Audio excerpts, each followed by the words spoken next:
Zoologiya tarixi. Qadimgi dunyo, omon qolish va asoslar. Dastlabki insoniyat. Hayvonlar haqidagi bilimlar omon qolish uchun kalit bo'lgan. Ovchilik, himoya va xonakiylashtirish. Hayvonlar madaniyat va dinning bir qismiga aylangan.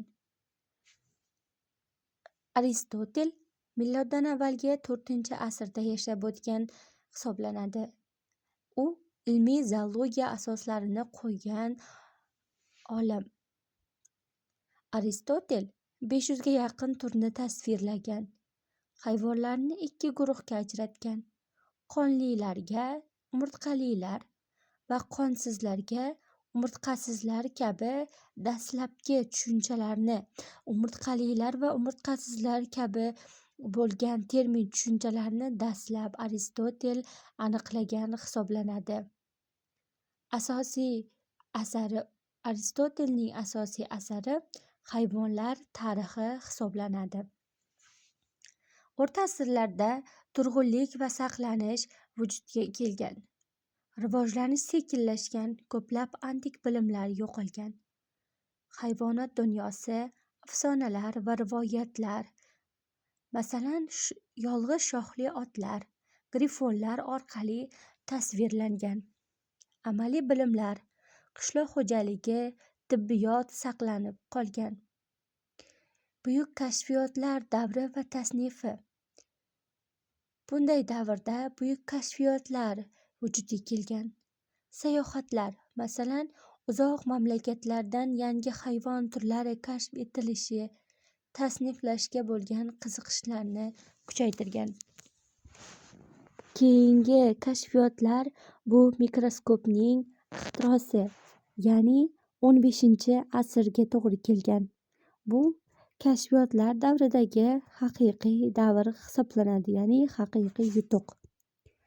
Anton Leeuwenhoek eng oddiy organizmlar dunyosini kashf etgan. Karl Linney 18-asrda yashab o'tgan.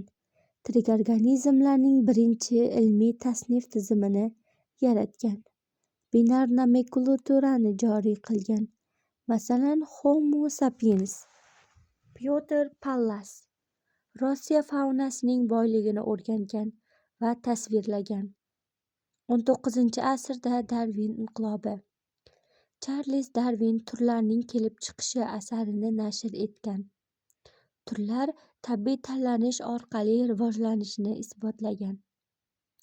Uning nazariyasi hayvonlarning o'zgaruvchan sharoitlarga moslashishini va yangi hayot shakllarining paydo bo'lishini tushuntirgan.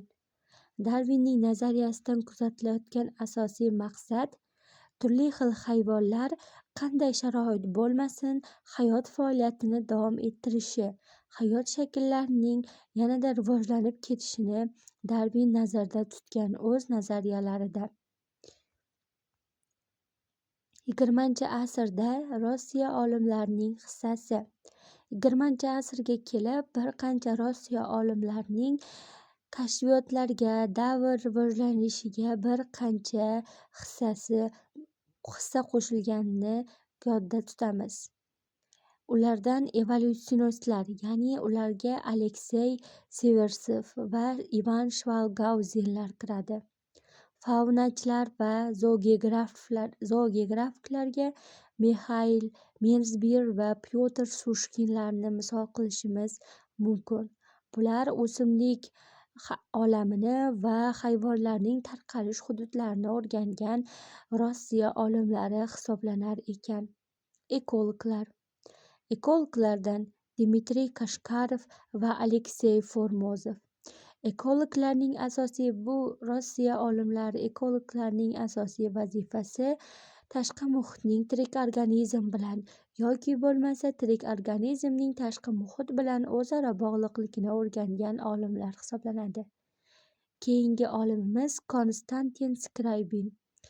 Bu olim parazit chuvalchanglarni o'rganish maktabining asoschisi.